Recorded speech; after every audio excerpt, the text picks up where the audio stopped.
two proportions. It was a long note packet, I apologize, but please make sure you look at the last page, and please make sure that you familiarize yourself with the two proportion z interval and the two proportion z test on your calculator so that you can check all your answers for these problems. So now we are comparing two treatments.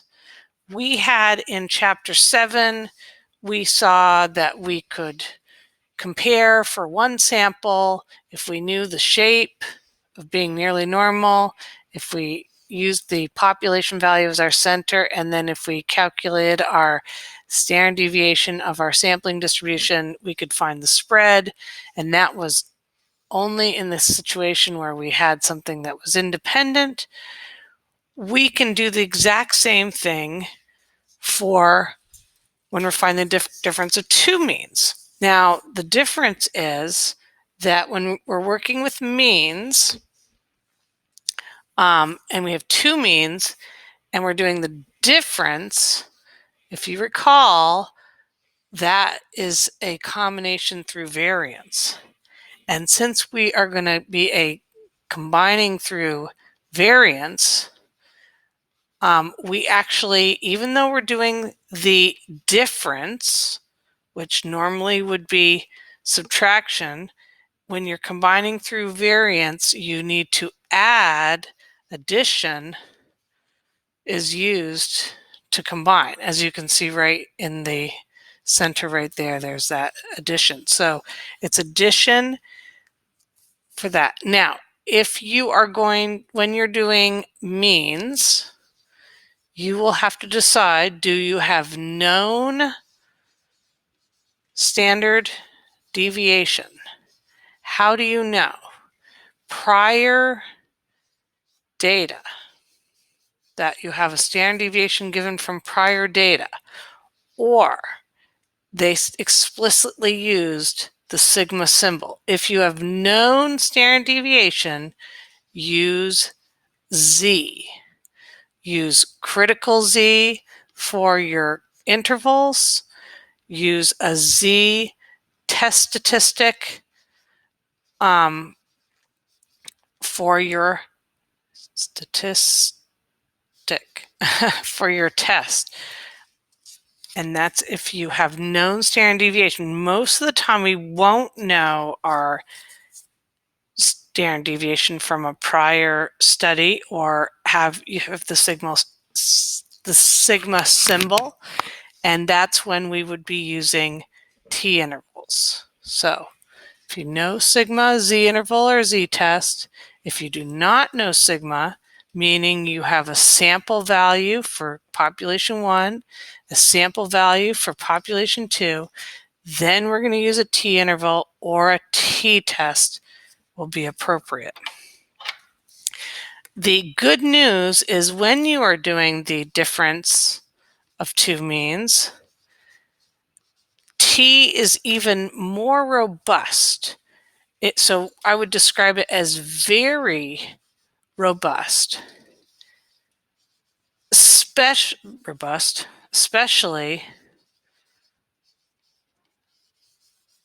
if your sizes of your samples are the same. So if your sample sizes are the same, especially at that level, it will be extremely robust. And so it will be okay if you have a slight variation from normalcy, or like not meeting the condition perfectly. Okay, two sample t intervals. There's your statistic. So whatever your sample statistic is, then you have your critical value, plus or minus your critical value, and your standard error, because it was using sample value standard error. Now remember that your critical value times your standard error of your statistic,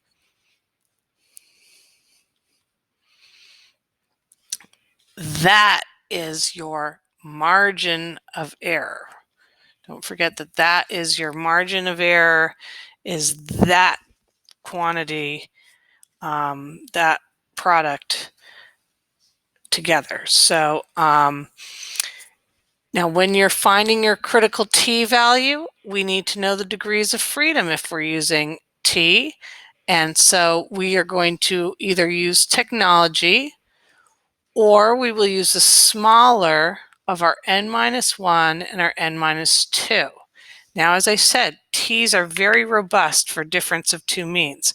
So the calculator actually has, if you're using technology, the calculator, technology, and I like to always write tech. If I use it, I want to say what I got from the technology, and I usually want to identify as being technology. The calculator will uses a very complicated formula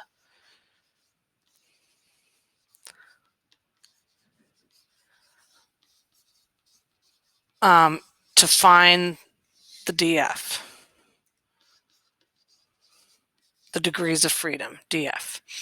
And so it actually comes up with a DF that is higher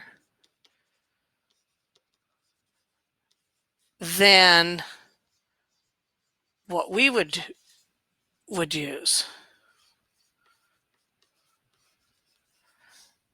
if doing this by hand, or doing it, doing the lower of the DF1 or DF2. So they're going to end up with slightly narrower window. They're going to end up with that because they're going to have used a higher T. Now, if you, or higher degrees of freedom. So if you do use technology, you'll notice that there is going to be a slight difference in the answer, but you're going to write down whatever you got and identify it as such. Okay, so random check, normal check, independent check, checking it for both independent samples, groups, or populations. So we're going to be checking it for both independent groups. And so looking at that, and then when we're using our T procedures, again, they are very robust. They're even more robust against those non-normality than the one sample T methods. So that is good. And as a matter of fact, even going down to small sample sizes as small as 5, it is still robust, and the condition for inference is met.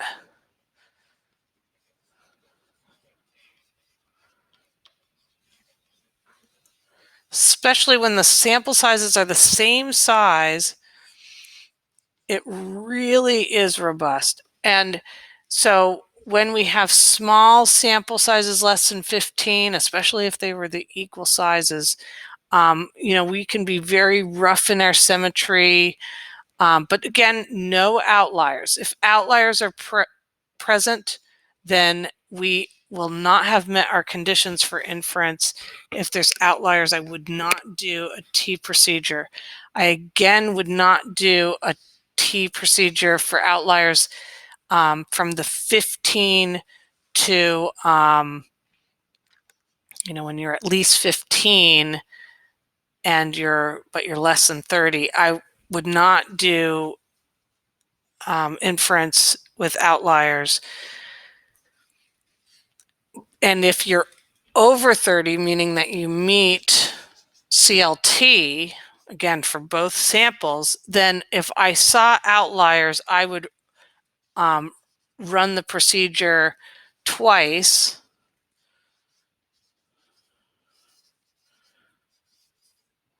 Whoops, I gotta run procedure twice. For example, like your interval twice or your test twice. Compare results from the two examples. Are they the same? Like, did you reject both times? Did you fail to reject both times? Was the value in the interval both times? If you have the same result, that would be a good indication that inference is appropriate. I would report both values, but I would focus on the one with the outliers as the one, because you don't want to just discount values. But so if both things are coming up with the same result, let's keep those outliers in. Let's report that result. Let's say that there were outliers. Let's say that we compared it to with no outliers and that our results were the same, and so we think those results are good. Or if we compare and we get different results, and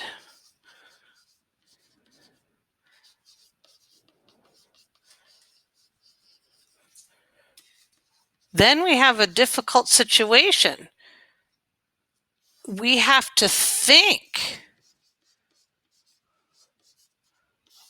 I know, that's going to be tough. We have to think about which one seems to make more sense. We're going to have to use common sense. We're going to have to write about what we see. Which one do we think works? Do we think neither one works? Do we feel like with the outliers worked? Why? Do we think without the outliers worked? Why? Do we think neither one works at all? So we can't say that inference is totally appropriate. We would have to really think about it, and I can't give you a way that says like this and then it'll always work. You're going to have to do some thinking and common sense and explaining and making a decision. Okay, so comparing two means. This is going to take us through thinking through the whole process, thinking through our conditions, thinking through what those conditions are actually telling us about the sampling distribution. And this is U.S. National Health and Nutrition Examination Survey. We have heights of 10-year-old girls in inches. They are saying that it meets a normal distribution with a mean of 56.4 and a standard deviation of 2.7. The boys, 10-year-old boys, meets a normal distribution with a mean of 55.7 inches and a standard deviation of 3.8. These are population values for the females and a population value for the males. And so that, both of these are inches, that tells me that any intervals or tests will involve Z. A researcher takes an independent simple random sample of 12 girls and 8 boys of this age and measures their heights. After analyzing the data, the researcher reports that the sample mean height of the boys is larger than the sample mean height of the girls. So we're going to go through and think this through to get to problem 3. Does the result give us a reason to doubt the researcher's stated results? So, starting at the beginning. Number 1, they want us to talk about the shape, center, and spread of the sampling distribution for the difference of mean height of females and males. So they want the difference of mean height, females and males. Notice I'm not going to use this with a little difference. That was appropriate symbols for when we had an individual in something like a paired Matched pairs design where I'm testing an individual against themselves. And that would be a 1 sample procedure. This is a 2 sample procedure because we have girls and they're separate from boys, not one person being measured against themselves. So in this situation, let's have the mu F is going to be our mean females. I think that's pretty explanatory. And then our males. Maybe you want to use B and G for boys and girls. All right, so this is going to be the difference of mean female height minus, well, I guess it's kind of redundant, isn't it? Mean male height. It didn't really need the word minus there. Could have just said and. Okay. So let's talk about the shape. If we're talking about shape, we're talking about which condition? Normal condition. So the shape, that's going to be, what shape do we think it is? I would say it was normal because it was given. The shape of female heights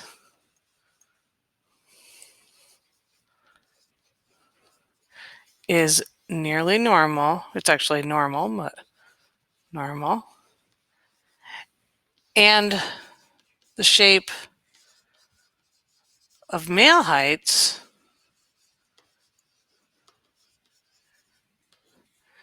is also nearly normal, as given in the problem.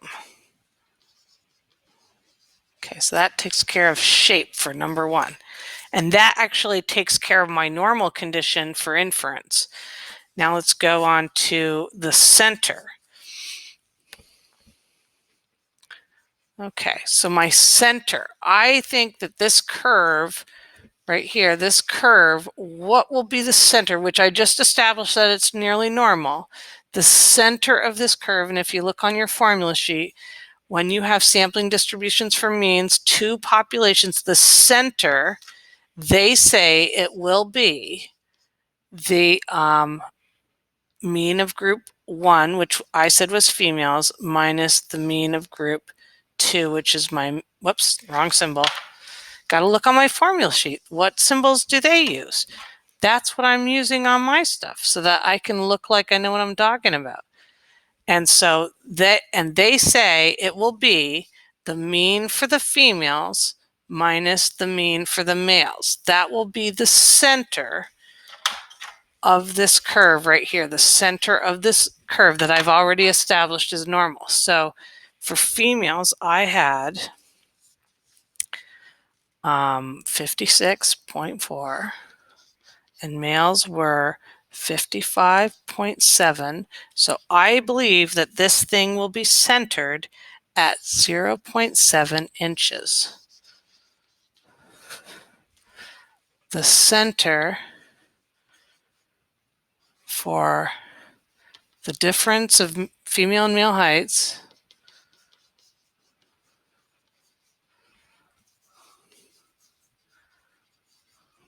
and because I said female first, that's saying that they're going to go in first into the subtraction is 0.7 inches. Okay, so there's my center with my units. Now I have to talk about the spread. They want me to talk about the spread. So that's going to be my standard deviation or my standard error, standard deviation of the sampling distribution or my standard error. And since I have population values, I'm going to be using, I'm going to use this formula right here. Actually, let me get the symbols to match what it says on the, okay, let's go with the symbols. Okay, so I want my females minus my males. And I am going to take my females squared over my n for my females, and I'm going to add my males standard deviation squared, and I'm going to get the population size for the males.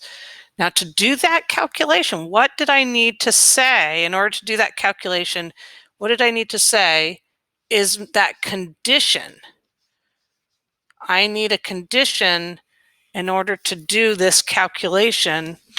And that actually is the independence condition. So I'm going to do that independent calculation because that would actually be needed before a person actually does that thing. So is 12% less than or equal to 10% of n for the females? Is 12 less than or equal to 10% of the population size of the females? Since 120 girls, well, let's see, since more than girls, that's going to work. And for the boys, since there are over 80 boys, that's going to work too. So so that meets that condition. So I can actually do my standard deviation of the sampling distribution. So back to over here. But that condition being necessary to make this calculation appropriate, putting the sample or population values in, putting the sample sizes in.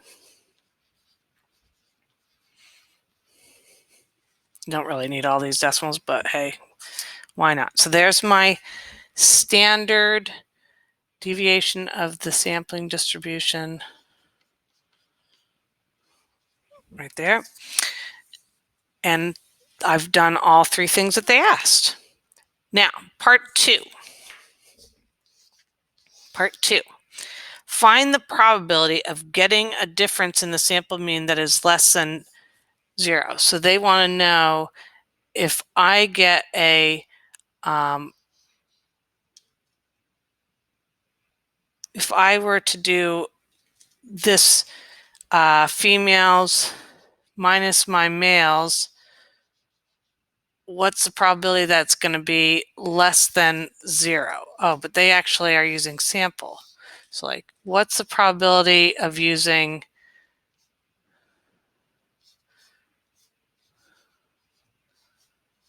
and if I wasn't sure what symbols to use, maybe I'd just say females minus males and having it being less than 0.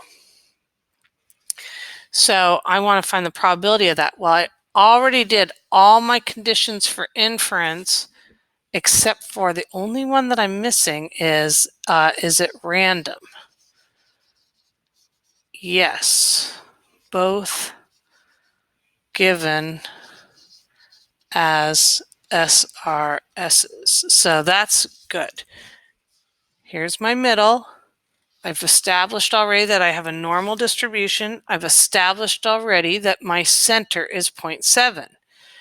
They're interested in me getting this 0 or less. So this would be at 0 when this would be when they are the same height. Boys and girls are the same when they're 0. This would be where the boys are taller.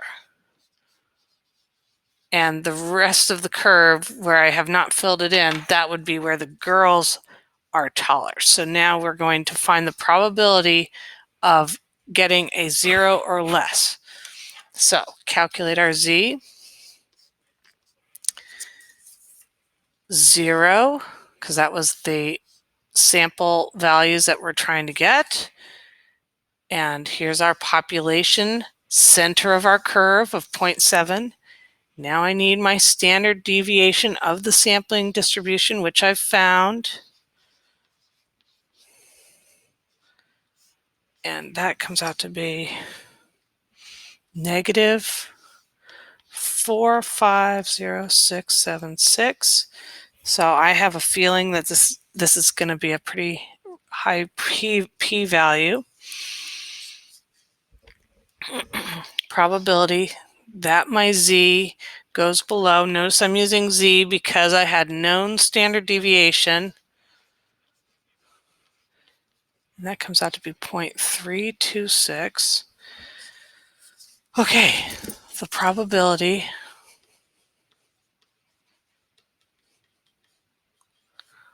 of getting a difference, whoops,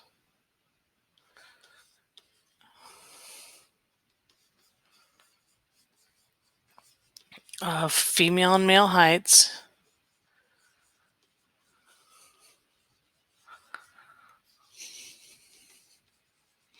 less than 0 is,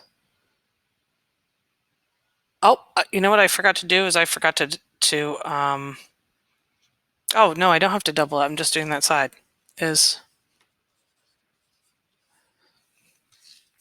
okay, so done. Question number 3. So do we doubt the researcher's claim? That probability of that happening as a result of chance variation is about 32.6% as a percentage. So I do not have the evidence to doubt him. So because the probability of the mean boy's height being taller than the girl's height, being the same or taller,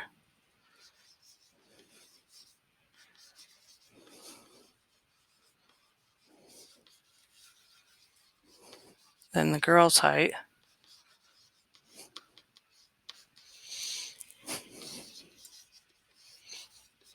is 0.326. Notice I'm giving that number, which is greater than 0.05. It is not unusual, and I do not have the evidence. I do not have the evidence to doubt, DO, his claim. And that chance variation, it's likely to have likelihood of 0.326 to have happened.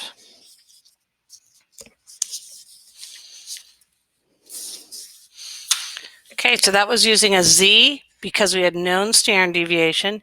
Now, generally speaking, we're not going to know our standard deviation like in the next example where we have a sample standard deviation. This is an old growth forest in Georgia, the Wade Tract Preserve, longleaf pines, and it survived relatively undisturbed for hundreds of years where these trees have been growing. And so one question of interest is there a difference between the northern half of this preserve and the southern half of this preserve? Why? We're not looking into why, we're just looking at, is there a difference between them? So the researchers go out, they take a random sample of 30 trees from each half and measured the diameter at the breast height, which is, we're going to call it dBH. They're measuring it in centimeters. They would have gone out there. We don't know if this data is normal, so we'd have to go and look at our conditions to see if this thing is normally distributed, which would, and independent, and all those things to meet our conditions for inference. So here's the data that they gathered, and they want us to construct and interpret a confidence interval at the 90% confidence level for the mean, for the difference in the mean DBHs for the longleaf pines in the northern and southern halves of the Wade Tract Preserve. So let's look at what information they have given us here. They have given us the sample sizes of 30, and that's both. Because this is, because my N for the north and my N for the south are the same, it is going to be especially robust if we have to use T procedures. Let's see if we have to use T procedures. This is a sample standard deviation right here. We have the sample value for the north, we have the sample value for the south. Because we have sample values, we will have to use T distributions if we meet the conditions for inference. We will be using T distributions for degrees of freedom. For the north would have been 30 minus 1 is 29. Degrees of freedom for the south, 30 minus 1 is 29. We will use a degrees of freedom of 29 for our calculations because we would use the lower of the two numbers. They both are the same number, so we're going to use degrees of freedom of 29. Other information that they gave us in this problem is they gave us our mean, our sample mean for the north of 23.70, and they gave us our sample mean for the south, and that's 34.53. And so we are going to say that our mean for the south, this will be the mean south tree dBH in centimeters, and this will be the mean north. I'll just put centimeters on there. This will be the mean north tree dBH, again in centimeters. And so all our calculations are going to be using S and N as our things. So conditions to make sure that we can actually do this. Is it random? SRS in both areas. So that's given. Independent, we have to check each group to see if they're independent. So let's see. For the north, 30, is it less than or equal to 10% of all northern trees? And then I'm going to just write the southern check too, and then I'm going to combine this sort of 30 less than or equal to, whoops, I forgot my percent sign, 10%. Keeping it fresh and exciting around here. Okay, since reasonable that each area has 300 plus trees, that's good. That's good for independence. Now, nearly normal, just go like this, nearly normal.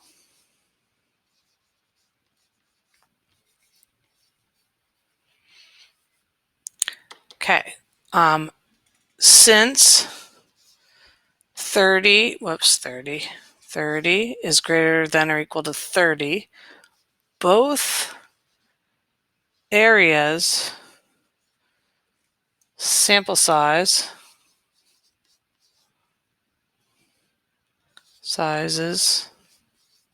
meet CLT.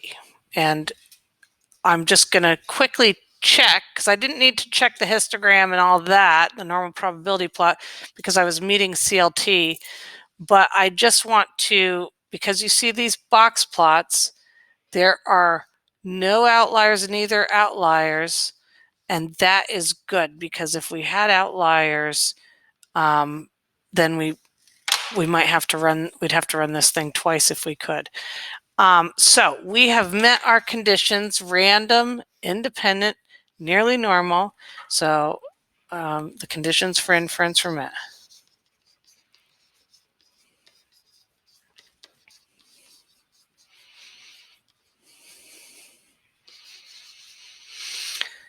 And that means we are going to do, well, what did they ask us to do? They asked us to do a 2-sample. You decide, is it going to be T? Is it going to be Z? It's T interval for difference of means.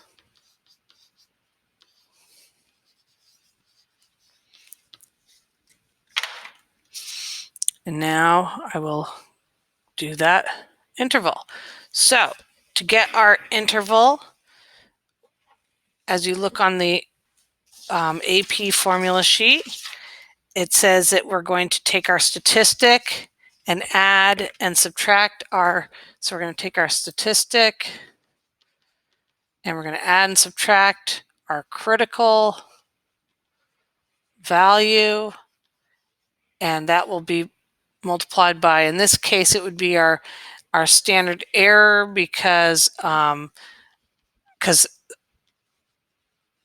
intervals are always based on your sample values. It's always the sample values that go into this. And remember, this part of the equation can also be referred to as our margin of error. Don't forget that from previous section where we used it. The product of those two things. So let's find all these little pieces. We need our statistic. Our statistic will be, we decided that we were going to go, which area would we like to go first? Since the south is higher, then I'm going to go mean south minus mean north. So my statistic, though, will be based on the sample results that we got. So my mean south minus my mean north is going to be 34.53 minus 23.70. So my statistic is going to be 10.83. That would be the statistic that's going to go into our interval. Now I need my critical T value. At 90%, we're going to have an alpha of 10%. So 0.10 divided by 2, and we already established previously that our degrees of freedom is 29. So that value, using, I would just use inverse T on my calculator, but this one is actually on the AP table because it's 29, they have that on there. So there's my critical T value for that. Now the last thing I need is my standard error. And once I have my standard error, then I will have everything I need. So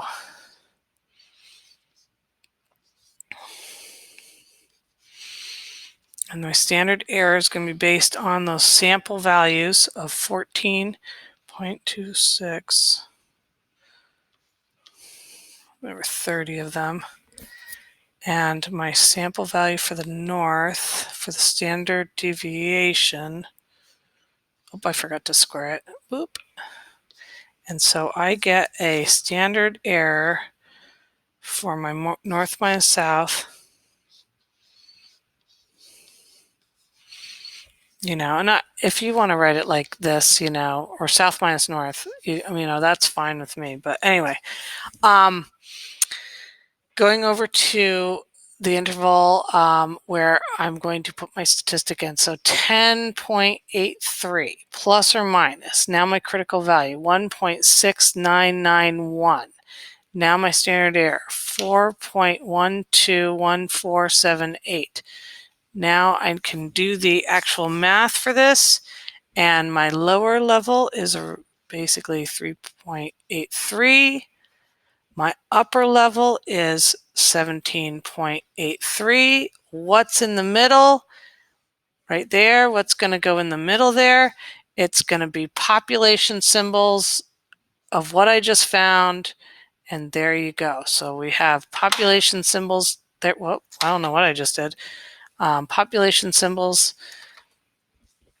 and I'm just going to reset line. So there's that. And so then now with 90% confidence, the interval from 3.83 to 17.83 captures the true mean difference of south and north DBH measurements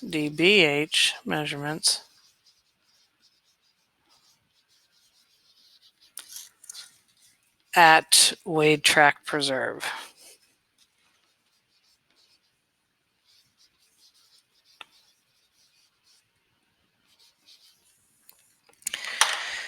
And so there you have it. Now, if you were to use technology to do this, I'm going to write down what the technology would have. If you were, it would, FYI, technology. So if I was doing technology, I would say that my interval for the difference of these two means would be slightly narrower. Why is that? Because the t value, the critical t is going to be slightly smaller because the degrees of freedom is from the technology, and see how I'm identifying it as from the technology is higher, and that is going to make my interval narrower.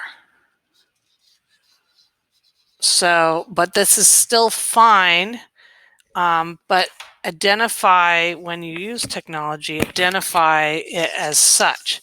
So just to show with the technology, which I don't know if I have my calculator open. Here we go. Opening up the calculator. So if I was to go into stat and I was to go to my tests and I want to, there's my z-test for one sample, t-test for one sample, but I need to go down and hit the 2 sample, not a z because I have unknown standard deviation. I have sample values. If I go into there, if I want to go with summary statistics, oh wait, I'm not doing a test. What am I doing here? I am doing a interval, z interval. As soon as I saw that, I was thinking like, what? How am I supposed to put this thing in here?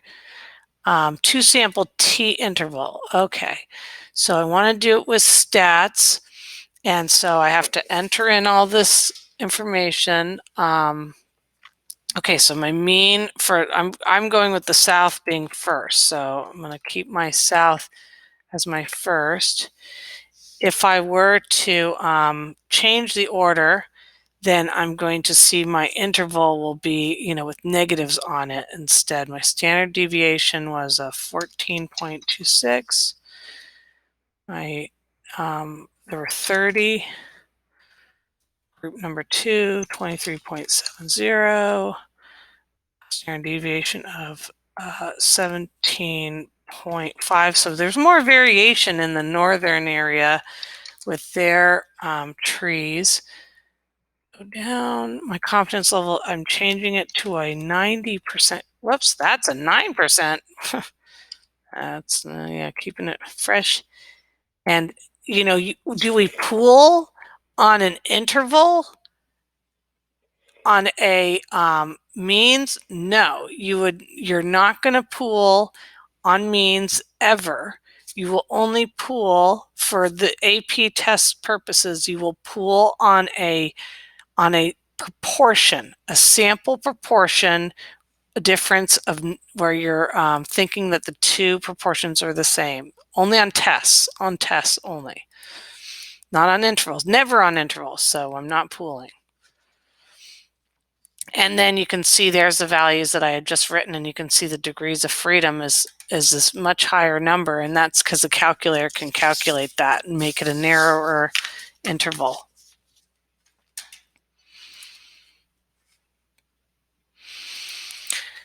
Well, it's good to know that we've got this calculator because here's some raw data.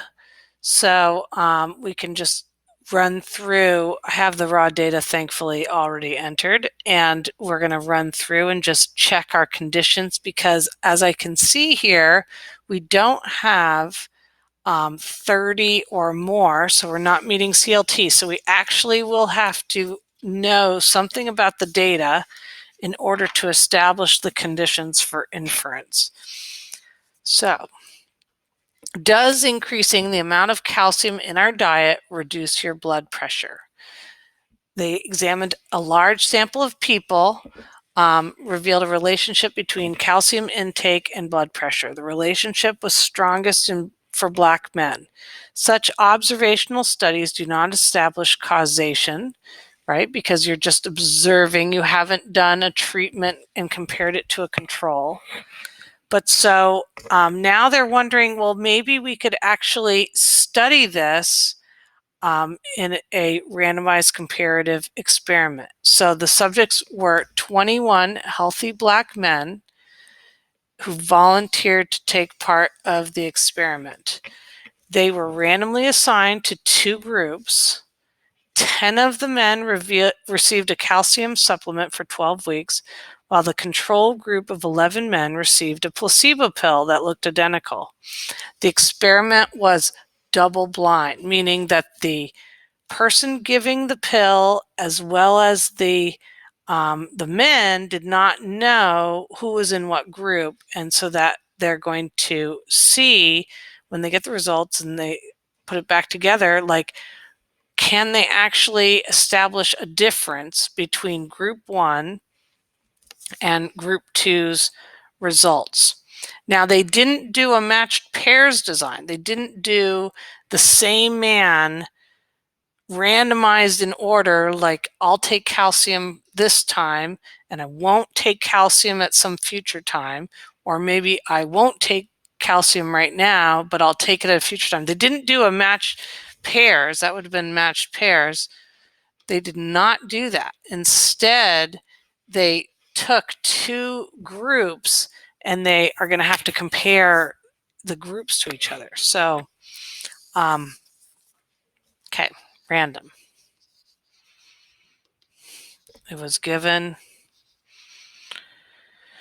SRS randomly assigned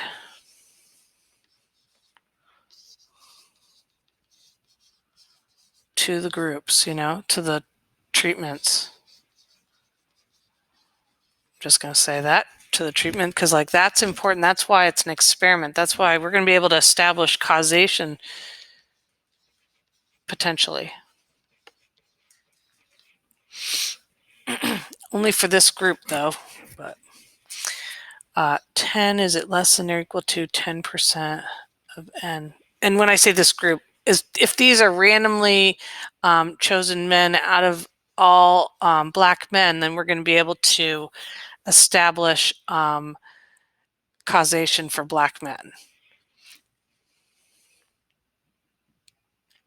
Okay, so and then we could think of it as 21 really together, because these were all the men together, there were 21 men in all. So, but in any case, there's then 210 black men. And it's nice to see them doing a study on a group other than white men, because that's part of the problem with a lot of experimentation is they don't experiment on women and they don't experiment on minorities, and then you cannot establish causation for them. Okay, histogram. We'll look at the histogram. You would, of course, include a drawing. Box plot. We'll look at it.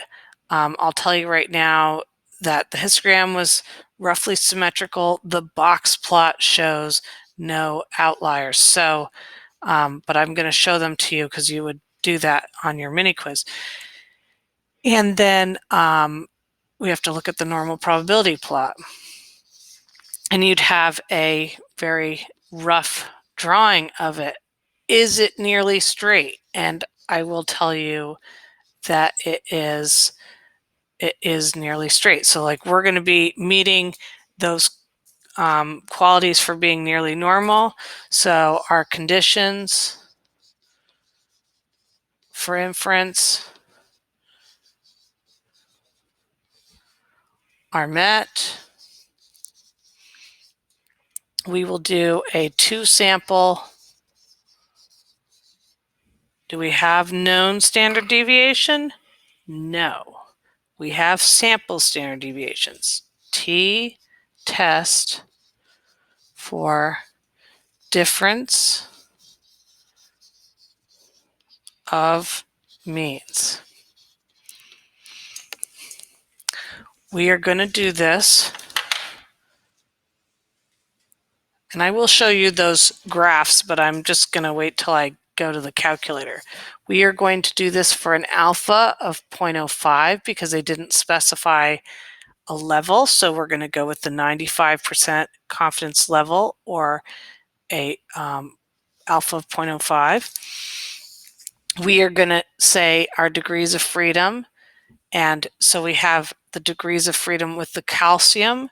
There were 10 people there, so that would be 9 degrees of freedom. Our degrees of freedom for the placebo, that was 11 people minus 1, that would be 10. Therefore, we will use the 9, use df equals 9 to be most conservative in our calculations. Okay, we're doing a test, so we need our hypotheses. We think that the mean calcium minus the mean of no calcium, or I used a p before, so let's go back to that. With the placebo, we think if there's no difference between them, that will be 0. Now, if this was a proportion situation on a test, we would pool, but there is no pooling for our purposes on the AP test. So now I go to the alternative. Now, do we want to know that there's higher, lower, or what? Let's see. Does increasing your calcium reduce your blood pressure? And so we want to know if it's reducing your blood pressure. And so let's see, and what kind of numbers? Let's see here. An increase appears as a negative response. So if I think about my curve here, and in the middle will be my center, which I have just established the center as being 0. Then on this side, positive values are actually reducing my blood pressure. So let's find out what our value is going to be. So we're going to actually have to put this stuff in the calculator, and we're going to have to get those numbers. So now I'm going to go over to the calculator because we need our standard deviation. We need all those things. Calculator for normalcy. I have my data already entered into my calculator. I would need to then take my individual groups, and I'll start with L1, and I would go into my calculator and turn it into L1 and go through each of the items, like for example my histogram. So I will say zoom. I gotta make sure that's turned on actually. Gotta go back in there. Going into my graph, I gotta make sure it's turned on. It was turned off. Enter. So now let's see what L1 looks like. Okay, so there's L1, not really seeing so much, so zoom 9 so I can statistics, and so that looks a little bit strange, but remember it's at a low data level, and remember that two sample procedures with means are even more robust than one sample. So I'm not overly worried yet until I look and see if there are outliers. So I'm going to look at my outliers and see if there are any.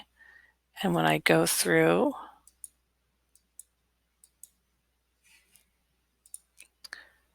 you can see in the middle of the screen here, so I don't have to go to the screen, but there's, you can see in the middle that there's no outliers on that graph.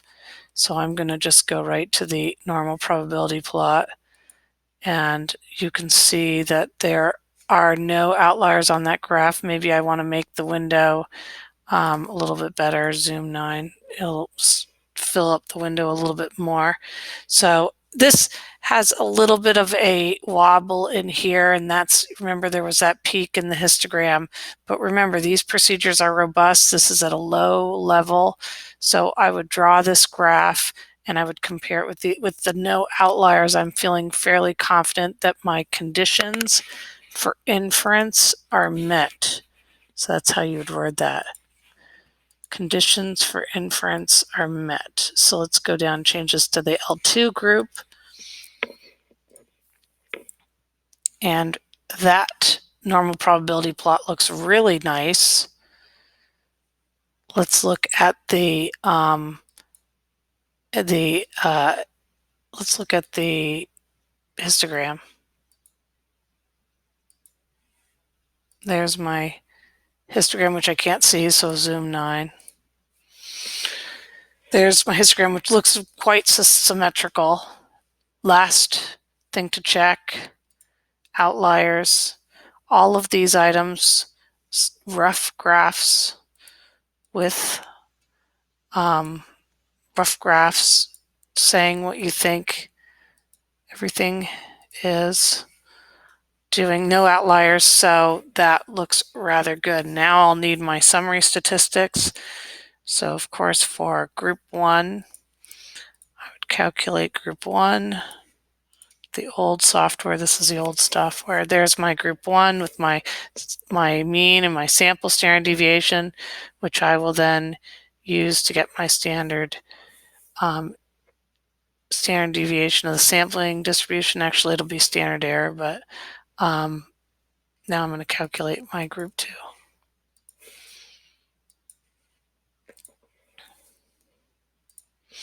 Okay, and then we can use those numbers in our process.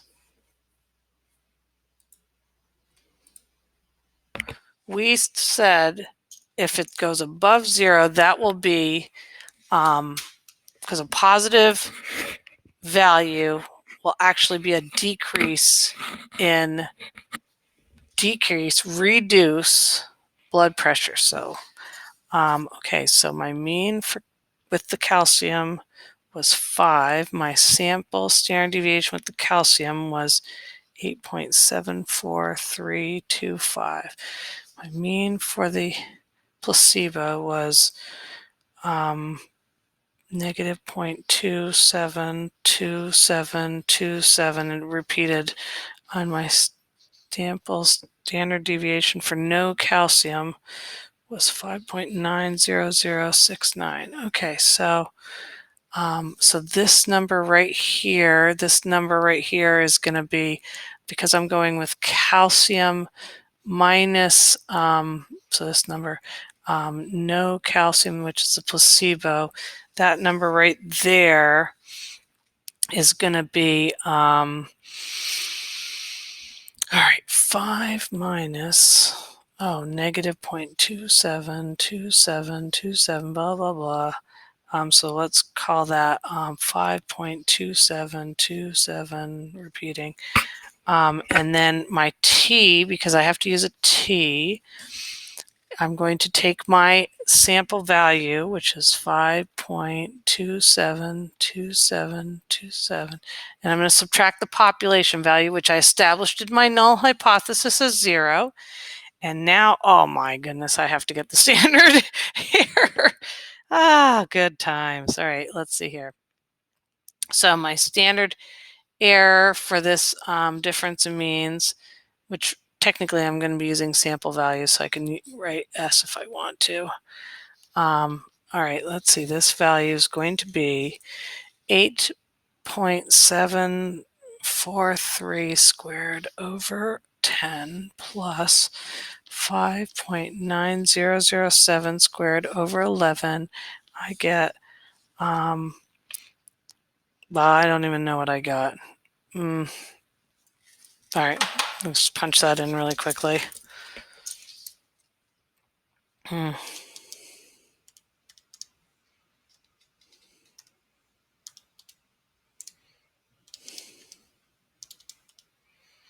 Could have just written this number, this whole formula in the denominator of that last thing, and then raise it to the 0.5. And then I get 3.2843. So let's write up here.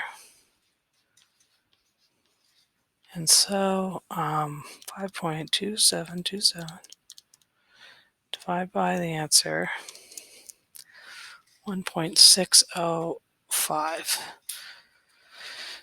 Yeah, and actually I have 1.605, and that might, yeah, it looks good. All right, so that's my t-test statistic. That's this line right here on this number line, and I want the area of that,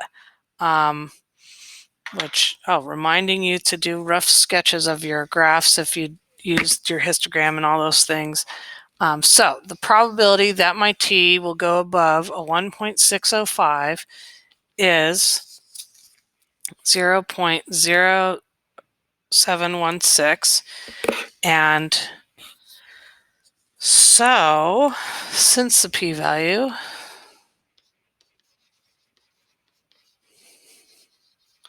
of 0.0716 is greater than alpha equal 0.05, we fail to reject the null hypothesis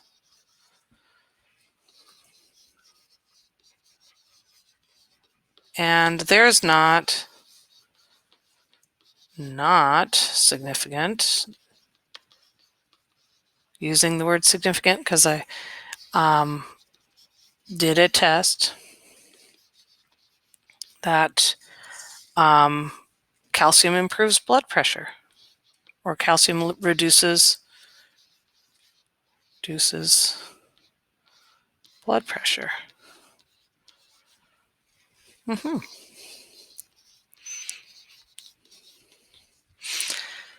Oh, sorry, I should say in black men, because it's really only going to be applicable to them because they were the group that the sample came out of. So that would be only thing for them. So then, and then just to show you that I can do this exact same thing for my calculator, i.e. the test with a two-sample t-test for our data in L1 and L2, and I have the data, so I have the data, so I put it on data, L1 and L2. I am doing a test of, let's see, I want the L1 group to be, I want them to be above the L2 group, so I have to go down. Wait, why isn't this moving? Oh, there it is.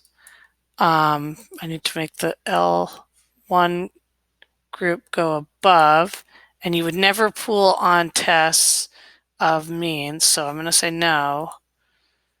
Not for the AP test anyway. There's very specific times when you would do that, but we're never going to do that in this class.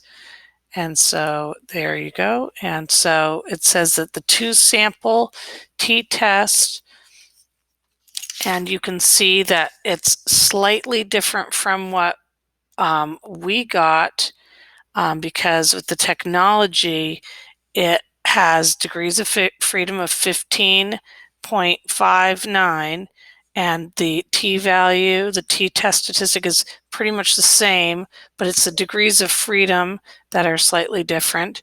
And that's what makes our p-value a little bit more precise, 0.0644, and it's because these procedures are so robust. And if I scroll down in my calculator, you can see the means and the standard deviations that were used for this process. So if you were to write down the result with the calculator, make sure that you write down that you have your degrees of freedom of 15.59 and for technology. And then of course you could also do an interval with this too if you wanted to with the data in your calculator. So when you're planning a two-sample study, it's a good idea to choose equal sample sizes if you can. Like that study would have been improved if they had picked 11 men for each group, but they had an odd number of men, and so that's why they had to split into 10 and 11. We are not going to pool in two-sample T procedures. We are not going to pool. Do not do it. We are going to be safe to use T procedures when we are comparing two means in a randomized experiment, even when we see that normalcy does not seem to be totally adhered to, we're going to be pretty safe when there's no outliers. Oh, and then do not use two-sample procedures on paired data. On paired data, meaning like if you had the calcium and the placebo, and if you had man number 1, and if they had a number, like if they had like a 3 here and then, you know, a 2 here, if you had randomized the order in which they had done this result, you would want to know what the number was of the difference, which would be 1, and then you take your man 2 and you would find, so I'm just making up data here, and let's say this, okay, so the difference of these things is actually 3. You would want to do your analysis on the paired result for each individual. See if you can identify. In your summary sheet, I have 5 examples, and you have to decide, was it paired or was it two-sample? If you can identify, because that will change if you do a one-sample on the paired result, or do you do a two-sample like what we did in this lesson? And then if you're doing any kind of inference in the absence of randomization, think about it. What group are you talking whoops, thanks. Think about it. What group are you talking about? Is there some kind of bias? Use your common sense. And if you're going to report bias, you need to decide, did you overestimate? Is the number that you're getting higher than what you think the true value is? Did you underestimate?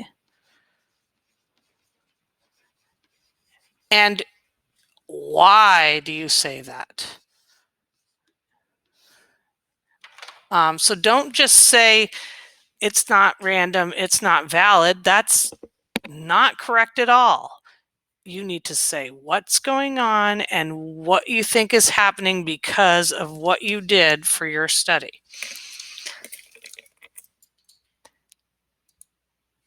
Well, that's the end of that. So yeah, good luck with your mini quiz.